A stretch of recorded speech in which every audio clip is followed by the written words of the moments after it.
family business field has developed over the years in some pretty predictable ways as fields develop, starting with the focus on pathology, on problems in these systems, and searching for a definition, moving to the building of frameworks on various issues, ways of thinking, let's say, but not necessarily explanatory models.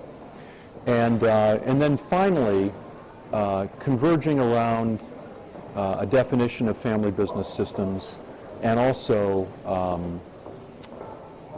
developing more integrated frameworks and better explanations, although, quite frankly, we're still in search of a grand theory of family business systems. One of the topics that has become increasingly important in the field is the understanding of success, which is the departure from our early focus on pathology and problems to really understanding why some systems are successful, and then more particularly how some family business systems continue generation after generation. How is it that some systems stay successful and live a long time, when we know, in fact, that most family businesses don't last more than a couple of generations, and family success, as we know from the 3-generation rule, is pretty ephemeral. And by the way, I'm starting new research now on wealth patterns in among families or across families, and looking at how wealth is built, financial wealth is built and then tends to dissipate, but in some cases is grown over generations. And those patterns, by the way, are supportive of the 3-generation rule. But I've been fascinated by the topic of success and long-term success. And if you take a look at the success of businesses, family companies, over generations, there are a myriad of factors, including environmental factors, that play a role in the long-term success of these companies and of these systems. For example, challenging environments tend to produce better companies, or at least you can say that the companies that have an appetite for hard work, innovation, and continuity seek out challenges and continue to grow, continue to expand, etc. So the characteristics of the environment, to a certain extent, account for long-term business success. And there are some obvious factors like wars and famines and economic disruption that can take out even very strong companies. So you need to keep that context in mind. But then internally, to simplify things a great deal, you do need excellent management that has a long-term perspective and also focuses on quality and knows how to build culture inside the organization that produces high-quality, innovative work, over a long period of time. But what I know now, is that for any organization, whether it's a family business or non-family company, the strength of the ownership group matters a lot. It may not matter very much in the short term, but in the long term, it matters a great deal. If the owners are relatively united in terms of their goals for the company and relatively united in terms of their regard for one another, and don't take too much in the way of financial benefits or don't take too much in terms of other kinds of benefits, jobs for their kids, etc., who aren't necessarily qualified to be in the business, the company does better.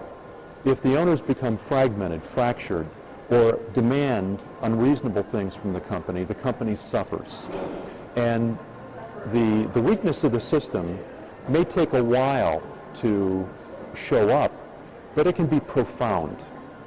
But beyond the ownership group in a family business system, it's really the family that not only has a strong influence on the strength and unity of that ownership group, because these are family owners we're talking about, but also on the strength and aggressiveness and long-term orientation of the business itself.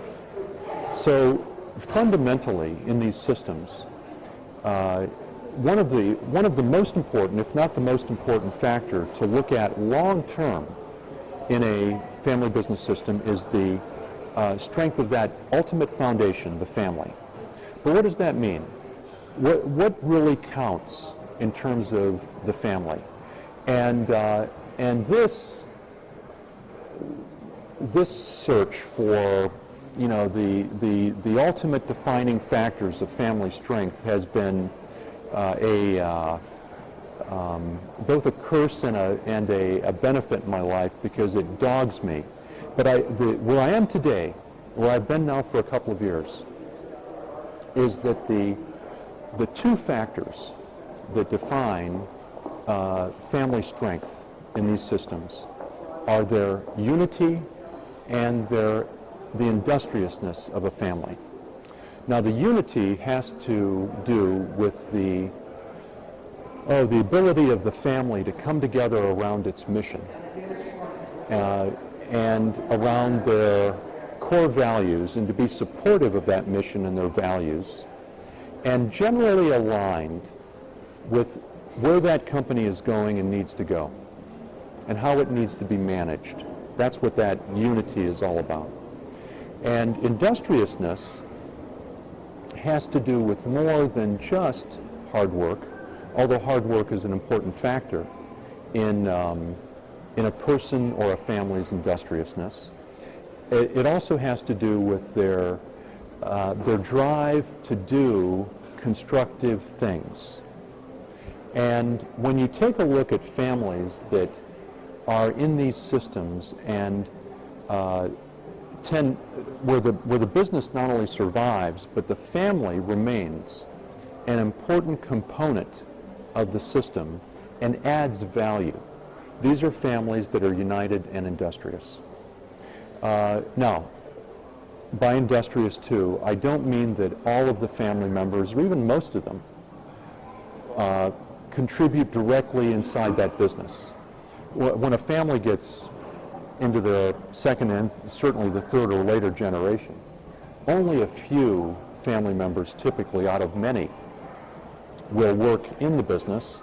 Some, and maybe some others, will contribute as board members, and a sizable group in the family will contribute as owners of the family company, and some might be involved in family governance, and some might more broadly be helping to build the family's strength and brand outside the business by working in the community or being part of family philanthropy, etc. So different family members can contribute different things to the system, but I also mean industrious in the sense that family members individually have a sense of purpose and work at something. They get up in the morning and they go to work at something. It could be raising good kids in the family. It could be working in the community. It could be being an artist. It could be working in another business. But they work at something, and they try to add value by doing constructive things.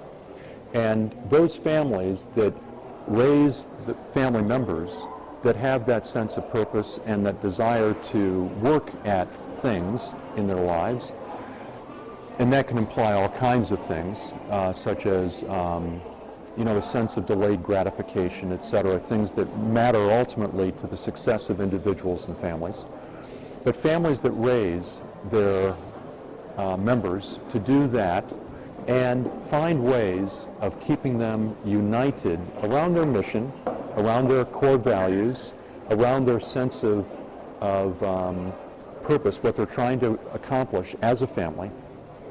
Those families are the ones that are providing the base of support to the ownership group, which in turn allows for aggressive long-term quality management of the enterprise that shows up in study after study after study, performing better than non-family companies.